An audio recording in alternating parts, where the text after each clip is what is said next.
كونين. الحمد لله البديع الهادي إلى بيان محيا الرشاد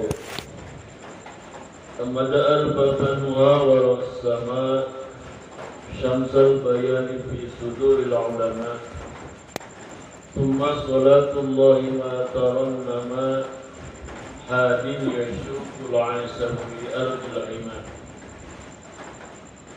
وقد قال الله تعالى في كتابه العزيز الكريم وأصدق القائلين: أعوذ بالله من الشيطان الرجيم بسم الله الرحمن الرحيم فمن كان يرجو لقاء ربه فليعمل عملا صالحا ولا يشرك بعبادة ربه أحدا.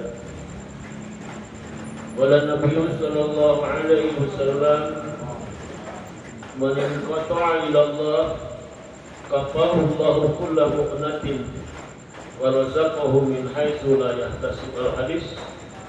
صدق الله العظيم وصدق رسوله الحبيب النبي الكريم ونحن على ذلك من الشاهدين والشاكرين والحمد لله رب العالمين. أيها الجماعة para muhibbin wal muhibbat, para salikin wal salikat, jamaah pengajian kitab hikam rahimahumullah. Puji syukur kehadirat Allah Rabbul Alamin. Salawat dan salamnya marilah kita sama-sama limpah curahkan ke hariban yang besar kita, Sayyidul Wujud Mawba'il Kiram wal Jud, baginda Nabi besar Muhammad sallallahu alaihi wasallam, kepada keluarganya, para sahabatnya, para tabi'in, sampai kepada kita umatnya yang taat pada ajarannya, insyaallah tunduk dan patuh atas segala perintahnya. Semoga kita semuanya mendapatkan ridho Allah Subhanahu wa taala. Kita diberi oleh Allah ilmu yang bermanfaat serta rizki yang barokah, kehidupan yang barokah, doa diijabah, keluarga sakinah mawaddah warahmah, putra putri kita soleh dan solehah. InsyaAllah kita meninggal nanti menghadap Allah dalam keadaan husnul khatimah. Jemaah rahimakumullah, mari kita sama-sama niat dengan lillahi ta'ala, niat untuk bertolakul ilmi. Sungguh kumpulan ini adalah kumpulan yang terbaik. Dikala Nabi kita bersabda, idza marartum bi riyadil jannati farta'u, dikala kalian melewati taman-taman surga, maka hendaklah kalian duduk di situ, berkumpul di situ, karena kalian sedang duduk di taman-taman surga Allah. Qalu ya Rasulullah wa ma riyadul jannah. Sahabat bertanya, wahai Rasulullah, apa yang dinamakan taman surga itu?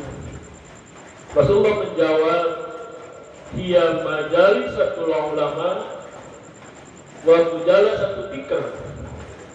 Kumpulan yang dimaksud dengan riyadul jannah, taman-taman surga itu adalah di mana di kumpulan itu dikaji cabang-cabang ilmu agama, terlebih mendalami dalam konsep ilmu tasawuf. Kemudian juga di dalamnya kumpulan itu ada tempat, ada pelaksanaan berzikir kepada Allah Subhanahu wa taala. Jadi Bapak Ibu sekalian, selain kita mengkaji tentang hikam ilmu tasawuf, kemudian kita pun nanti diakhiri dengan zikir kepada Allah Subhanahu wa taala. Dan kita tahu dan kita maklumi bahwa zikir kita bukan hanya sebatas lisan.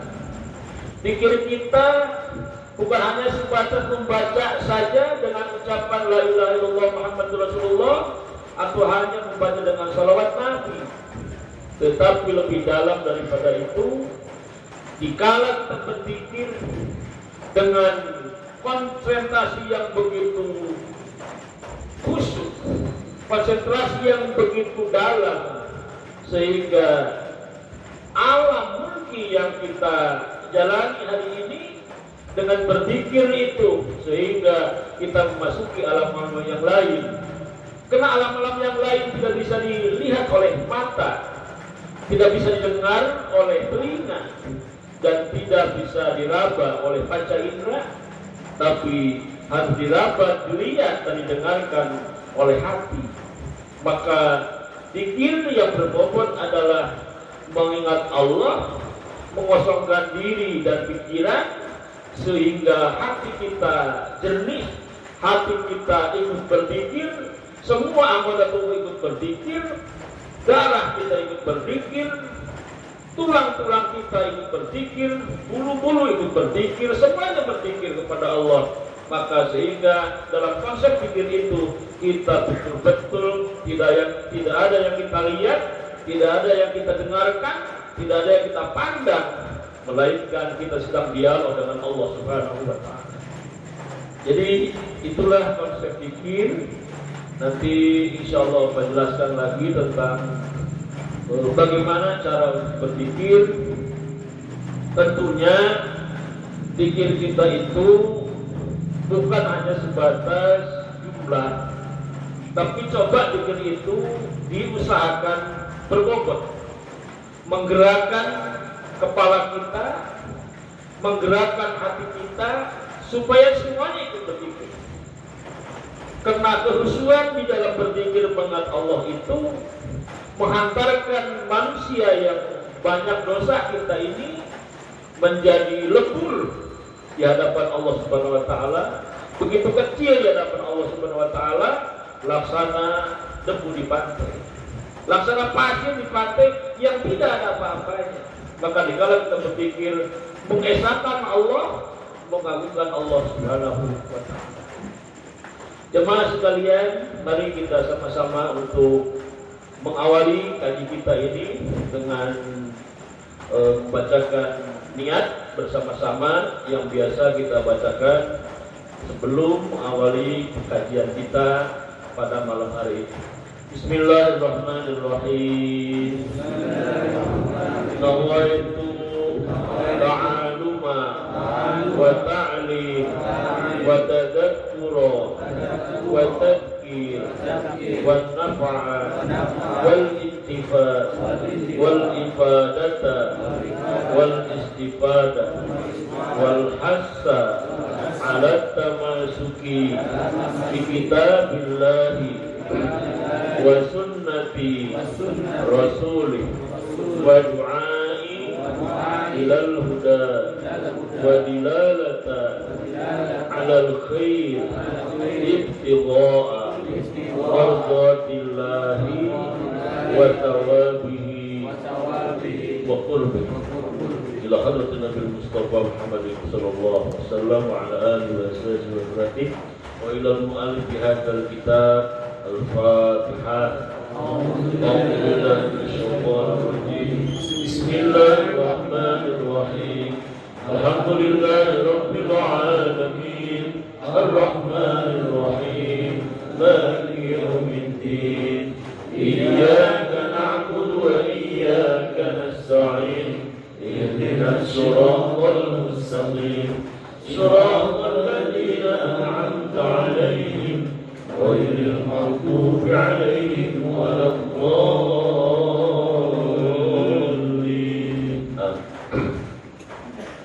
Bismillahirrahmanirrahim. Qala al-mu'allif rahimahullahu ta'ala wa nafa'ana Allah bi ulumi wa furu'i wa amadana bi asrarih wa anwarih. Kita sampai pada kajian hikam yang ke-42. Bismillahirrahmanirrahim. La tarhal min qawnin ila qawnin fatakunu kahimaril roha yasir wal makanul ladhi irtahala ilaih wal ladhi irtahala minhu walakin irhalla minal aqwani ilal qawmini wa inna ila rabbikal muntaha. Itulah redaksinya.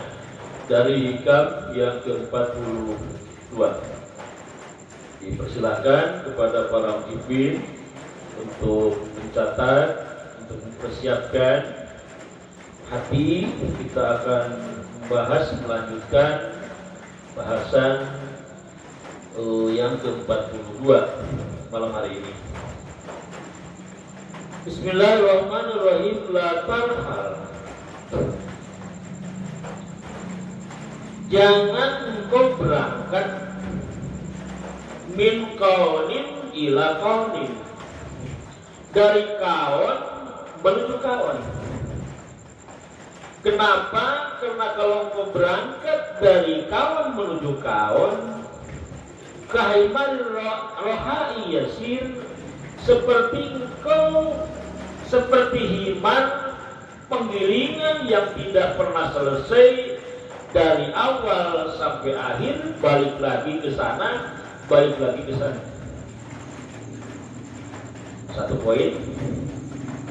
Poin yang kedua, wal makanul ladzi irtahala ilaihi huwal ladzi irtahala minhu, dan orang yang berangkat dari satu tempat menuju ke tempat lain, tetapi waladzi irtahala minhu, dia kembali lagi ke tempat yang semula, padahal tempat itu sudah ditinggalkan, tapi dia menuju ke tempat yang lain, pada akhirnya dia kembali lagi ke tempat itu.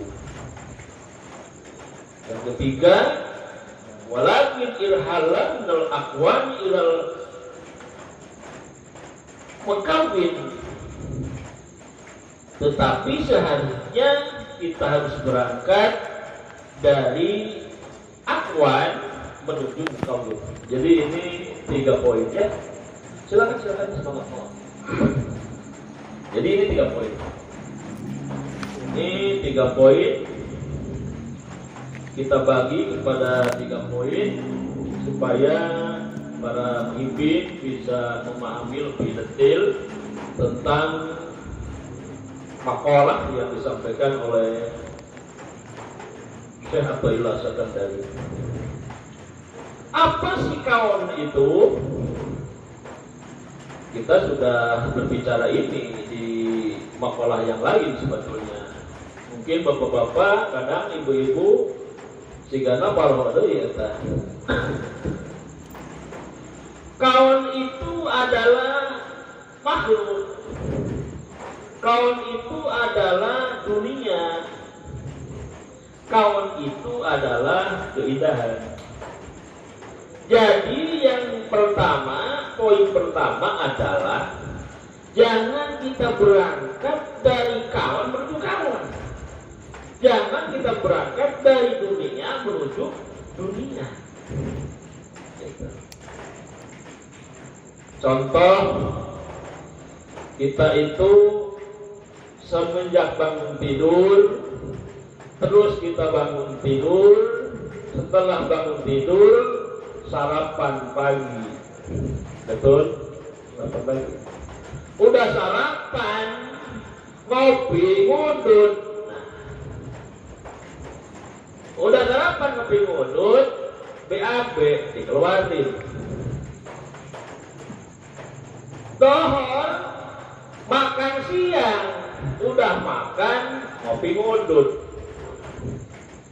Jam 3 ngebasok atau mie ayam. Jam 6 makan lagi, ngopi, ngudut lagi. Malam ngawadang. Besoknya kumaha? Besoknya sama juga seperti itu. Udah besok sarapan lagi, ngopi, ngudut. Siang makan lagi, ngopi, ngudut. Bakso, mie, ngemil, segala macam. Malam seperti itu, makan lagi. Terus berputar seperti itu manusia. Seperti himar penggilingan atau seperti kincir yang muter, dari bawah dia muter, terus dari atas turun ke bawah, dari yang kanan ada yang di kiri, muter terus, dia tidak ada hentinya. Itu manusia tidak dilarang jangan berangkat dari situ. Kenapa? Kalau memang tujuannya itu makan, minum, tidur, wadang, berak, makan, minum, tidur, berak, itu manusia kita ketipu, Pak. Ketipu kita oleh dunia. Apa tujuan Anda hidup? Apa untuk makan? Hah? Ya Pak. Apa tujuan kita hidup? Apa untuk tidur? Apa tujuan kita hidup itu? Apa untuk hanya sebatas makan tidur dan seterusnya? Tidak. Kalau tujuan kita hanya sebatas makan tidur dan minum dan seterusnya, tidak pernah habis-habisnya kita berputar dari dunia ke dunia, dari makan ke makan, dari tidur ke tidur, dan seterusnya tidak akan pernah habisnya. Berarti tujuan kita jangan orang yang kerja di pabrik jam gajian tanggal berapa gajian? Lagi baru. Tanggal 1 gajian. Udah dapat gajian, kasihin istri buat biaya makan, buat biaya anak, buat biaya apa? Udah tanggal 20, bang udah habis, ngutang ke warung. Nunggu gajian lagi. Bahan makan lagi, ngutang lagi, gajian lagi, ngutang lagi. Apa itu tujuan kita hidup? Jadi menjadi tafakur buat kita semua. Ya. Para pengusaha yang kerja, bos-bos semua yang hadir di sini. Ya. Coba cari uang. Target harus masuk sekian. Biar apa tujuannya? Biar buat makan cukup, buat nyenengin bini cukup. Amin. Terus apa lagi? Setoran cukup.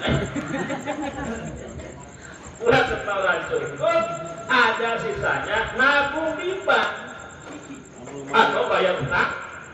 Kebanyakan bayar Utang. nabung bayaran. Terus begitu muter, dapat uang, bayarin setoran, terus lagi dapat uang, kasih bini, putar, udah lunas, Utang lagi. pinjam lagi, putar lagi, setoran lagi. Apa itu tujuan hidup kita itu? Kalau hanya itu tujuan hidup kita, Bapak Ibu sekalian, kita ketipu. Kita ketipu. Nah, contohnya banyak banget, udah sesat itu tentang udah kayak gitu kayaknya. Apa itulah tujuan kita sebagai manusia yang hidup di dunia ini? Tidak, Bapak Ibu sekalian. Kalau tujuan kita hidup begitu, sama saja berarti kita dengan himar. Kalau Bapak tidak ngerti himar, kelente. Kalau tidak ngerti kelente, ulang yang spedisinya mah kambing. Bapak makan, Ibu makan, Ibu makan, kambing sama. Ibu tidur, kambing sama. Ibu BAB, kambing berak, kambing berak, kambing BAB deh, kambing berak sama. Ibu sholat, kambing tidak sholat, berarti beda. Jadi kalau ibu punya suami tidak sholat itu Kambing. Ibu punya anak, anaknya tidak sholat, berarti ibu punya anak. Kambing. Suaminya tidak sholat, berarti ibu punya suami. Kambing. Dikelonin sama. Kesinggung tuh. Kesinggung? Yang tersinggung? Kambing. Apa itu tujuan kita hidup pasti? Bismillahirrahmanirrahim. Ulaika kal an'ami bal hum adall wa ulaika humul ghafilun. Mereka laksana binatang, bahkan lebih hina daripada binatang ternak. Siapa mereka ya Rabb? Mereka yang tidak mau rukuk, yang tidak mau sujud, yang tidak beribadah kepada Allah Subhanahu wa taala. Mereka derajat lebih hina daripada binatang ternak. Alhamdulillah, subhanallah ini. Jadi tujuan kita itu bukan untuk akuan ke akuan. tajamnya syarilah ini dirasa orang itu. Bukan tujuan ibadah. Itu poin pertama. Lalu poin yang kedua,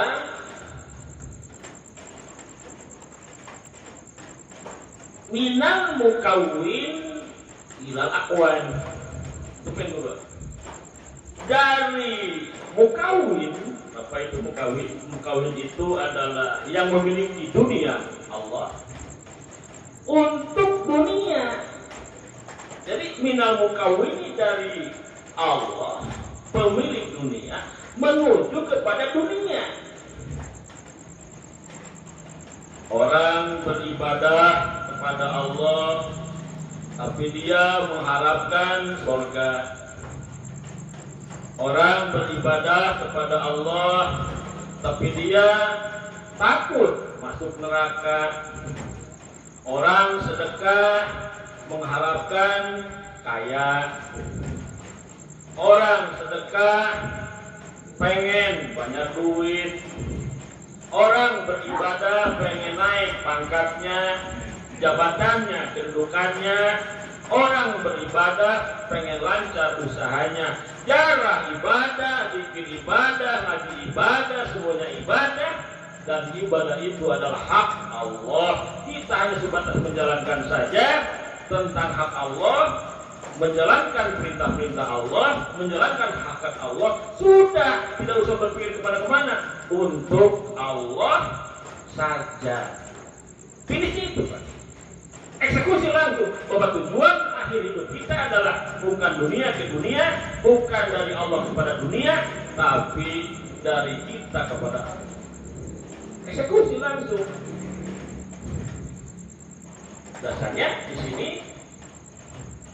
ayatnya adalah wa inna ila rabbikal muntaha. Ujungnya adalah tujuannya untuk Allah. Jadi berarti luka dua itu kumaha? Kayaknya supaya nggak bahasa hati nanti ya. Allah harus ngajelaskan apa, beri contoh yang gampang dipahami seperti kita bersedekah. Sedekah itu Allah sudah berbicara dalam Quran, man jaa bil hasanati falahu asyru amsalihha. Siapa yang membuat kebaikan satu, Allah balas 10. Sedekah itu adalah ibadah. Hak Allah yang harus kita jalankan. Bukan hak kita. Kita tidak punya apa-apa. Allah menyuruh kita, berarti Allah mempunyai hak kepada kita. Karena konsep manusia itu adalah bahwa khalaqul jinna wal insa illa liya'budun. Semuanya harus dengan yang ibadah. Allah menciptakan jin, Allah menciptakan manusia, semuanya harus ibadah. Sampai kita pun harus niat ibadah. Berarti menjalankan hak Allah dengan sedekah itu, Allah sudah berjanji, orang berbuat kebaikan satu atau sedekah kita 1 perak, Allah akan membalas 10 perak. Itu janjinya. Jangan kita itu mengharapkan, jangan kita itu nunggu-nunggu, jangan kita itu stres karena ini belum datang dari Allah. Biarkan saja. Itu urusan Allah. Allah berjanji. Allah bohong apa bohong? Allah tidak akan pernah bohong. Allah tidak akan pernah mengingkari janjinya, dan itu sudah tertulis dalam Al-Quran. Kita jalankan sedekahnya saja. Kita hanya menjalankan hak-hak Allah, perintah Allah. Biarkan itu nanti ngalir sendiri. Dengan begitu perjalanan prosesnya lebih cepat. Kita tunduk atas semua perintah Allah, karena kita tunduk menjalankan atas hak-hak Allah. Cepat tanda tangan. Walaupun kieu sedekah geus hanya datang kene wae, iraha datang dah. Tambah hadis sedekah anggar kene wae. Malah lila itu kunaon sedekah teh nya. Malah lillah itu mah. Sebab apa tadi? Dari Allah kembali ke dunia, kembali ngurusin amal. Jangan ngurusin amal mah itu hak Allah. Kita jalankan saja hak Allah. Selesai sudah, semuanya urusan Allah. Tapi cepat. Yang tadi yang kedua itu lambat, Pak. Sebab kita ikut campur dengan kerjanya Allah. Kalau kita ikut campur dengan urusan Allah, repot.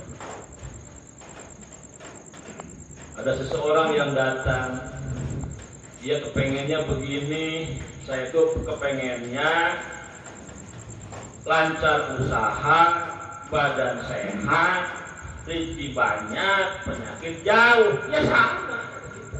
Sebenarnya orang begitu.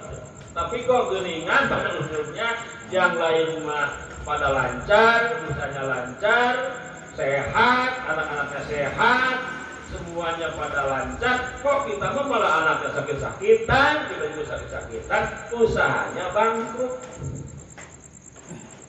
Berarti kita tidak boleh ngatur sama Allah, biarkan saja hak Allah kita jalankan, semuanya adalah urusan Allah. Sudah selesai. Nah, banyak poin yang kedua ini kita masih menjalankan poin kedua.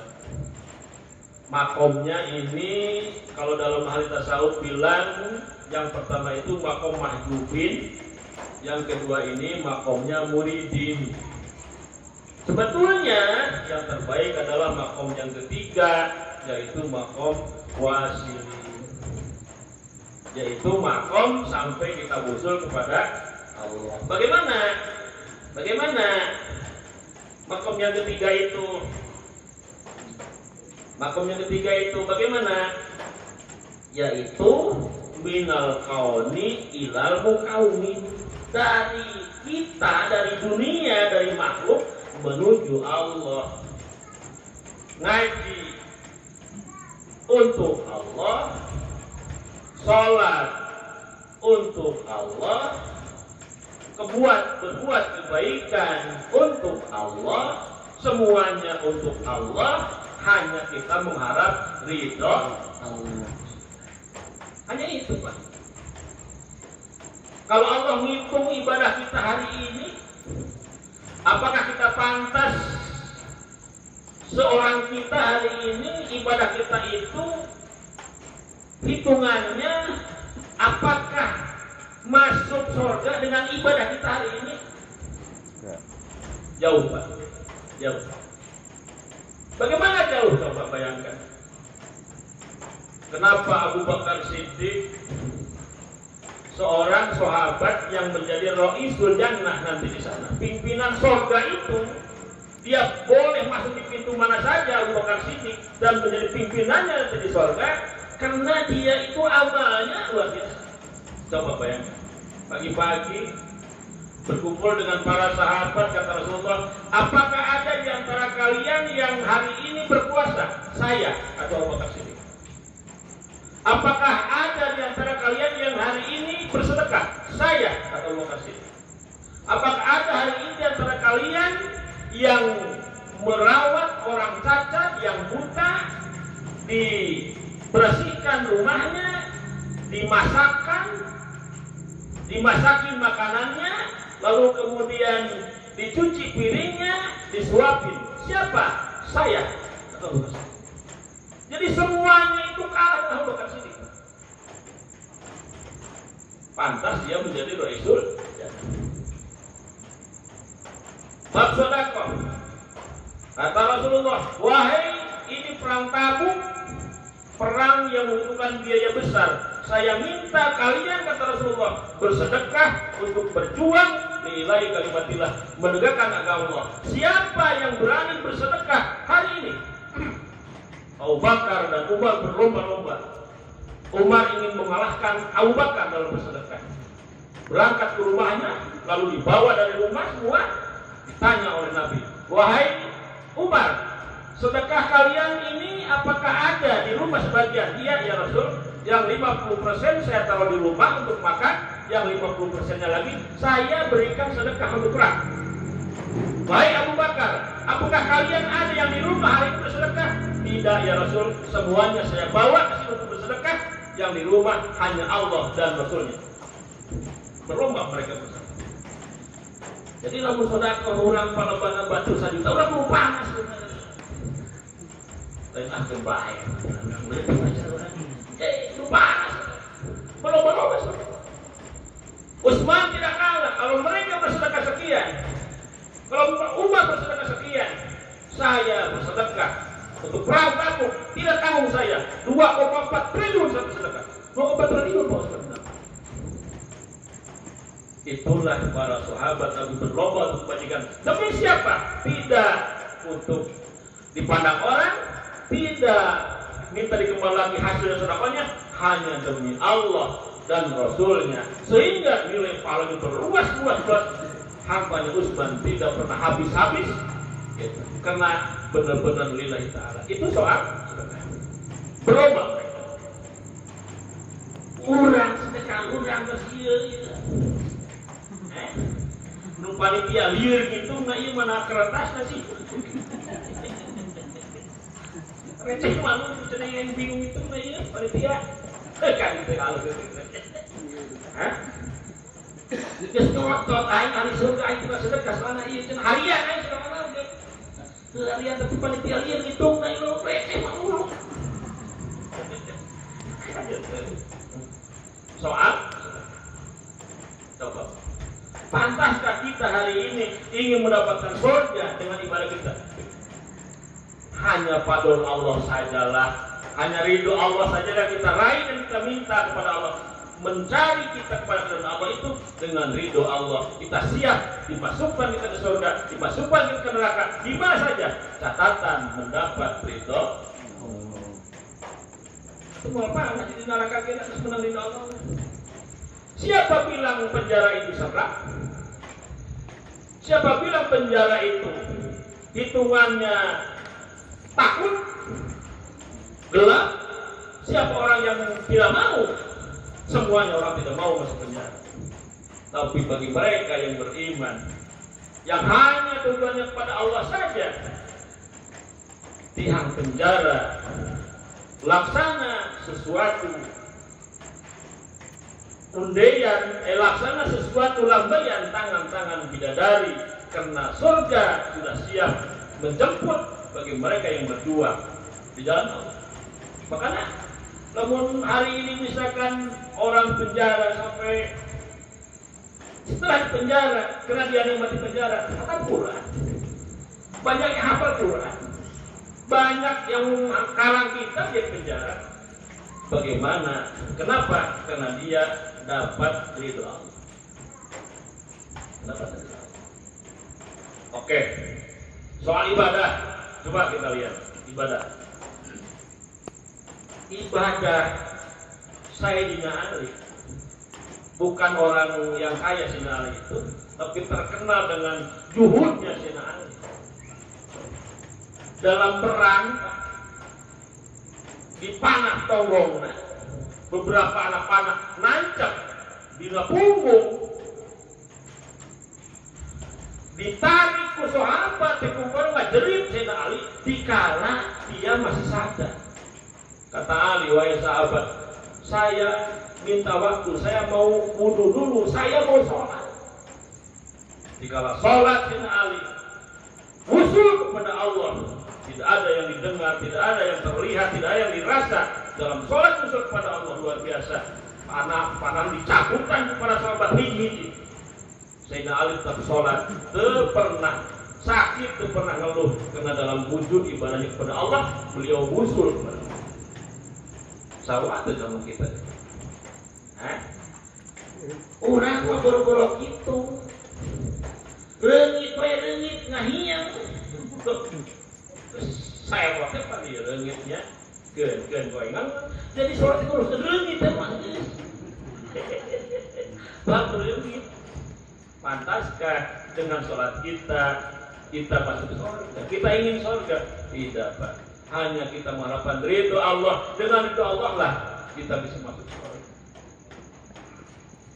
Nah, berarti kalau begitu kita hanya dengan ibadah itu semuanya adalah harus mencapai tujuan akhir. Apa tujuan akhirnya? Wa inna ila rabbikal muntaha. Eksekusi adalah kepada Tuhanmu. Tuhan kalian adalah ujungnya, yaitu ridho Allah Subhanahu.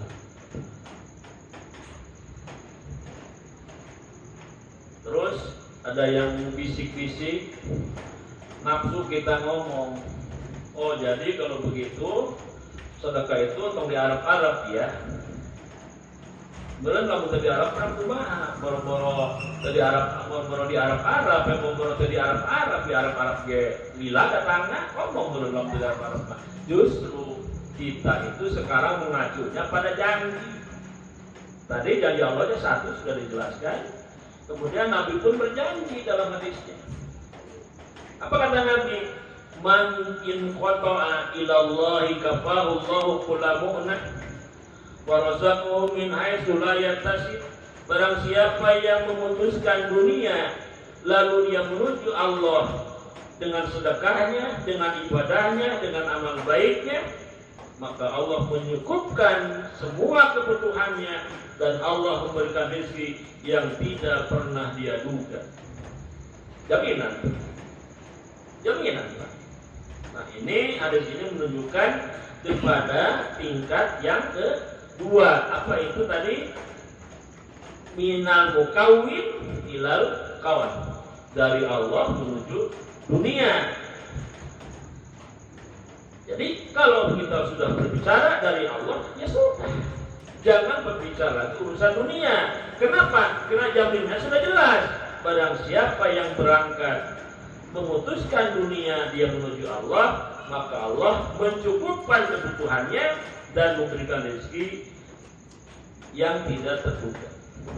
Tah kita kudu dirasakan, kudu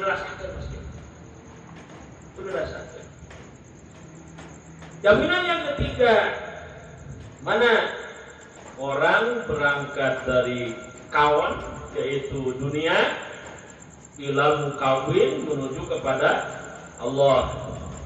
Apa jaminannya? Karena kita selalu menuju Allah dan tidak pernah berbicara masalah dunia. Man kana fil akhirat dunyatu, barang siapa dia niat menuju akhirat, maka Allah akan mengumpulkan segala urusannya, Allah akan mengumpulkan segala keperluannya, dan Allah menjadikan hatinya kaya. Kemudian dan Allah menjadikan hatinya kaya, wa atatu dunya wa hiya sabirah. Dunia ternyata bukan lari, malah datang bertubi-tubi kayak hujan yang deras. Dunia itu datang, tetapi dia memandang dunia itu wa hiya sabiratun, dia memandang dunia itu dengan hina. Ini tingkatannya tingkatan arifin ya, tingkatan para wasilin. Oke, orang jelaskan sedetiknya. Ini tingkat para wasilin. Oke, orang jelaskan nanti.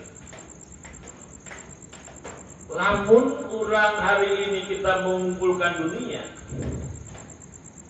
ada uang di bank, deposito di bank, perhiasan istri sekian ratus gram apa sekian puluh kilo, ketika dipakai atau paten nyanggeng berkehendak segala macam perhiasan itu, kumpulin lagi, ditambah lagi, kumpulin lagi, tambah lagi.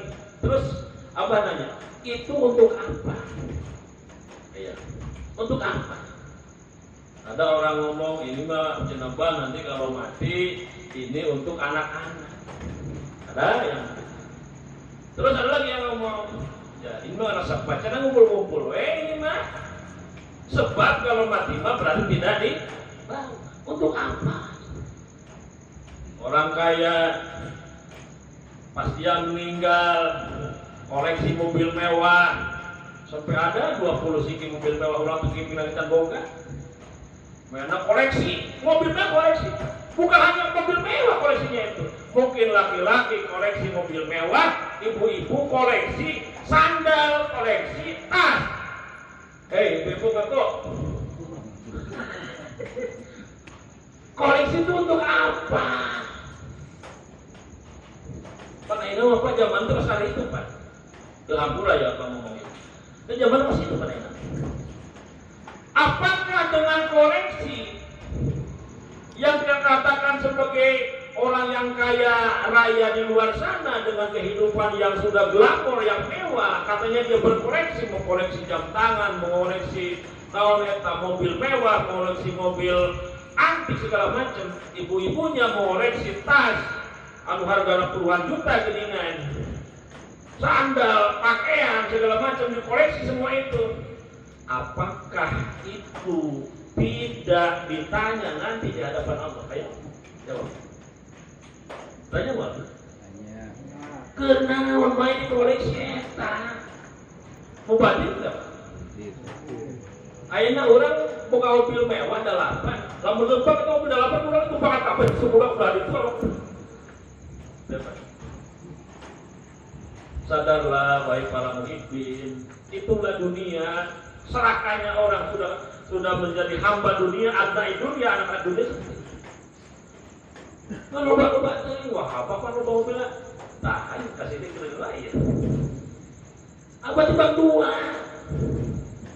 Iya nih kadang-kadang yang apa ya? Abah ada beli mobil 2 ini kurang 2 ini abah. Oh kalau mau berarti ayah sama aku beli mobil 2 anak abah genap. Anu opat ke mobilan, anu 2 ini can tujuan apa? Untuk menunjang dia berdakwah, untuk menunjang dia ngajar, untuk dia ngaji, apa tunjang rumah di mobil bisa kita pakai. Urusan tak mau liberi apa? Ada uang apa kenapa? Sebenarnya yang serang ambil, bukan rezeki naya, diwaris ku aina, warisna, jadi kiai sia, jadi hafiz sia, gak jadi kori, gak jadi naon, jadi pesantren geus naon, geus urusan ilmu mah, geus urusan eta, jadi tiba gampang asa boga ilmu lain. Sakit terus kurang masuk.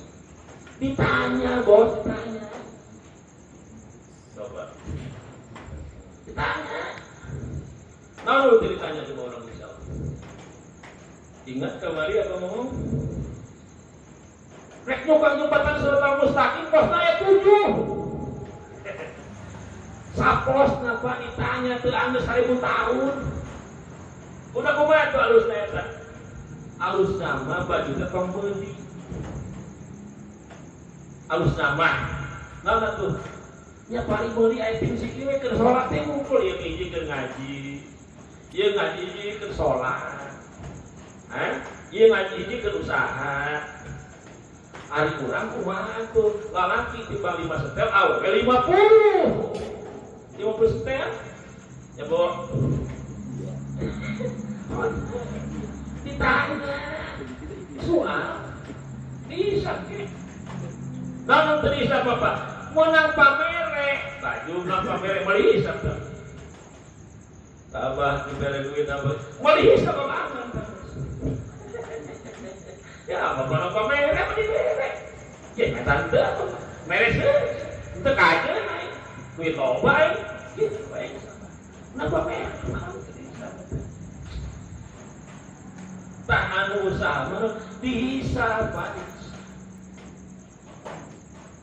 Paul lamun kitu urang ukuran ayeuna hartana loba ya pek maena maot eta harta loba diwariskeun mau parasea mah meureun mau dipake poya-poya dipake main segala macam apa teh kasih sakuartana eta jelema nu loba harta tadi loba maka di dia urang kudu boga tujuan hidup cara kumaha tuh bahkan rek milu Umar apa rek milu Utsman apa rek milu Ali apa rek milu Abu Bakar ayo jawab rek milu mana ya rek milu Abu Bakar apa oke milu Abu Bakar berarti sepen kabeh harta cukup Abu Bakar mawatna tinggal-tinggalkeun imah anu goreng onta ulu kemudian alternatif geus usang geus goreng geus sakitu Abu Bakar mah padahal Abu Bakar beunghar ayo mau diurus itu. Beak kalau dipakai ibadah kan guys. Rek milu eta sedang berarti enggak mengesok eta. Berarti. Kedua itu. Kumaha kedua itu? Harta urang. Ya. Harta urang ya. Tak kayak geus eta kalimat. Tah anu hina teh kitu Pak. Jadi nalika urang tujuan akhiratnya, kemudian semakin tujuan akhirat dunia bakal datang, makin loba ke dunia, karena orang tujuan geus teu menuju dunia datang. Sehingga dunia datang ku manusia tadi dihinakeun, naon hinakeun teh? Datang berekeun. Jadi disebut dunia, semakin loba dunia sok. Udah mah bongana butuh kene dunia, kalau butuh dunia berarti hese kene kana dunia. Loh sok butuh dunia, kalau loba datang men, sawu betul dibutuhkeun. Sok kira, janji nanti pasti. Bapak rek milu ka mana atuh? Milu kasih korun. Ayeuna si korun masih kene abas kene ka bumi lebih ka kiamat cenah karek euleun main nembus ka bumi. 7 lapis bumi main nembus. Kunaon tuh si korun? Ya si korun mah kunci nawae eta dua tanggungan, Pak. Kunci gudang, kunci pabrik. Kunci duit dua tanggungan. Nyara mena. Gabungan kana kuda. Jamal rusak si korun. Da tahu kalau Indonesia jadi karun. Mereka mana ya? Rek neangan harta karun. Ya, si korun lagi di Mesir. Di tangan di urang mah kapani. Itu mah golongan uka. Tahu. Dan bapak ini mana? Jangan. Urang sana. Orang sekali saksian sebenarnya ada. Umar, silakan urut Umar. Umar teka bentar sedekahna sebab Umar hitungan miskin. Tapi Umar begitu hebat adilna, begitu hebat Umar hilimna, begitu hebat Umar kebijaksanaan, sehingga Umar melahirkan turun yang hebat. Umar bin Abdul Aziz itu adalah keturunan Sayyidina Umar.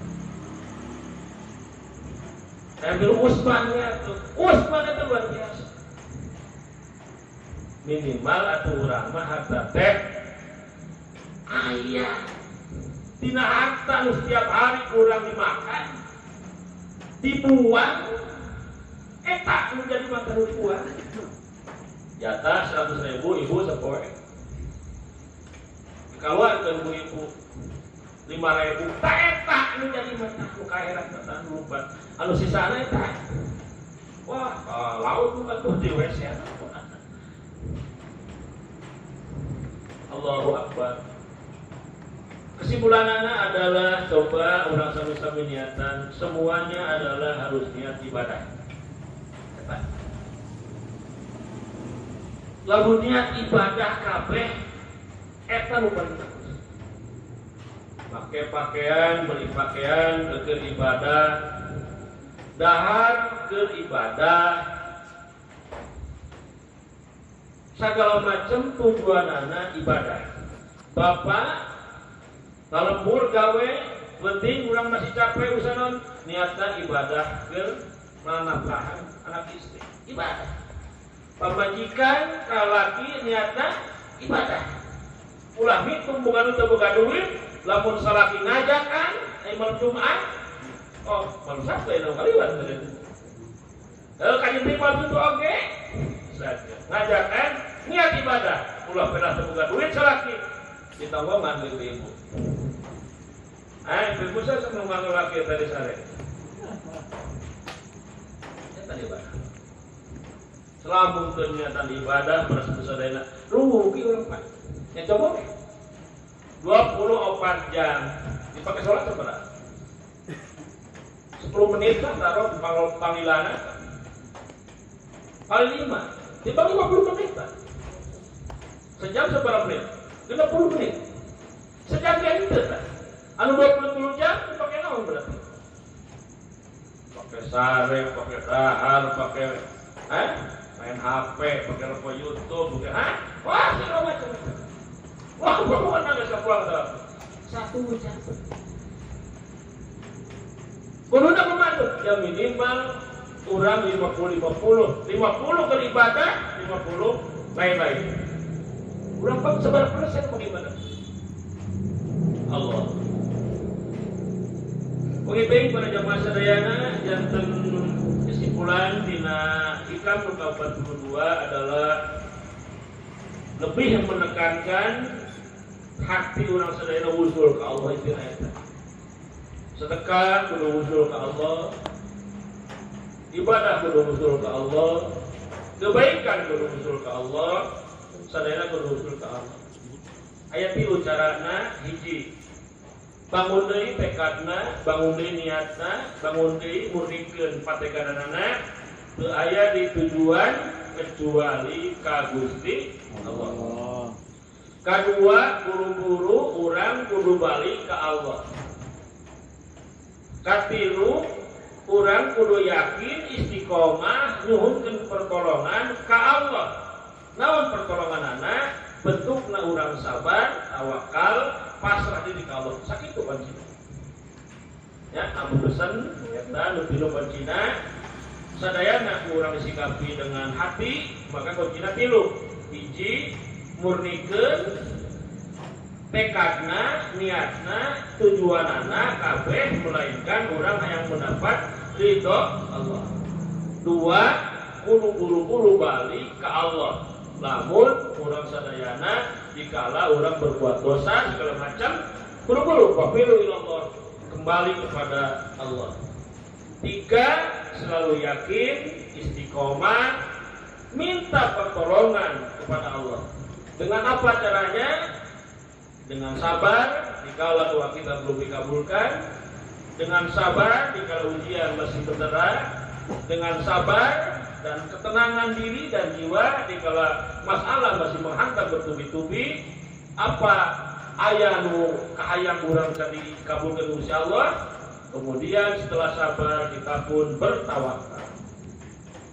Fa iza azamta fatawakal 'ala Allah. Apabila kita mengajak sesuatu maka silakan bertawakal kepada Allah. Kemudian saat kita tawakal menggantungkan semuanya kepada Allah setelah berusaha. Tawakal itu kita berusaha, setelah berusaha yang kerja pabrik ya kerja, numpuk aja pegawainya gawe, usaha ini silakan jalani usaha sebagai manusia.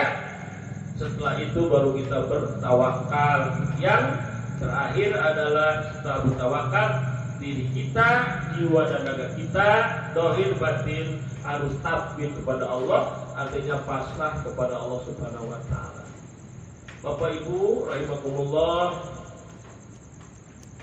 mungkin di antara kita masih ada yang diuji oleh Allah, di antara kita masih didera dengan sapaan-sapaan ujian, baik diuji dengan kekurangan harta, diuji dengan sakit, diuji dengan bingung dan susah, diuji dengan anak, diuji dengan semuanya, maka sikapi semuanya dengan tiga hal. Satu, tetap kita menuju kepada Allah, kembali kepada Allah, kemudian kita yakin dan istiqomah, kita mohon seluruh pertolongan dengan sabar dan tawakal kepada Allah. Insya Allah semua yang menjadi menjadi ujian buat kita semuanya, yakinkan bahwa Allah tidak akan menguji hambanya melainkan kemampuan kita masing-masing. Tidak akan pernah menguji manusia melainkan kita mampu untuk menjalankannya, melainkan kita mampu untuk mengondisikannya sehingga ujian itu menjadi nikmat. Tapi catatan, sikapinya dengan emosi, jangan disikapi dengan nafsu. Kalau disikapi dengan nafsu tidak ada penyelesaian masalah. Sikapi dengan hati, sikapi dengan ngobrol, sikapi dengan tausiah, sikapi dengan memaknai yang dalam. Ternyata ujian itu bukan sesuatu yang serang, tetapi itu untuk ladang kita menambah ibadah. Seperti itu. Semuanya, apa yakin? Semuanya kita ini sedang diuji oleh Allah. Semuanya manusia ini sedang diuji oleh Allah. Ada yang diuji dengan harta, dengan lancarnya usaha. Jangan salah, ini ujian. Amsak kalau angkapar, hei si A, kata Allah, kamu sudah lancar sekarang. Nutaina ketan lancar, kamu ketol ngaji, aina geus lancar enggak? Eureun ngajina. Berarti dia tidak mampu diuji sama Allah. Yang sakit, hei sakit, kamu diuji dengan sakit, Dulu lagi sehat kalian bisa ngaji, tapi sekarang sakit. Apakah kalian bisa ngaji? Diuji oleh Allah. Dihitung bagaimana dia menyikapi sakit. Karena yang nama diuji banyaknya adalah diuji hujan. Wah, hei, hujan turun kalau ngaji malam Sabtu. Daratan mal mana? Wah, gara-gara hujan wah itu masih yang ngaji. Oh, nyamain apa mau? Akhirnya hujan maju, darah kenal sih deh. Hujan jadi masalah sasaran itu namanya. Kan baik. Dah musim nasi musim. Kan baik enggak sampai pikiran. Bapak nama istiqomah itu aja. Istiqomah, yakin dan istiqomah. Apapun kondisinya, segala macamnya tidak ada jadi masalah, tidak jadi halangan bagi mereka yang istiqomah. Abu bangga kepada para muhibbin semuanya yang senantiasa istiqomah. Allah akan berikan karomah kepada kita semua. Amin. Abu bangga kepada para muhibbin dan salikin tanpa ada berbagai hal dan ujian, tapi tetap menjalankan istiqomah. Insya Allah istiqomah ini mendapatkan barokah. Alhamdulillah. Demikian pengajian kita pada malam hari ini.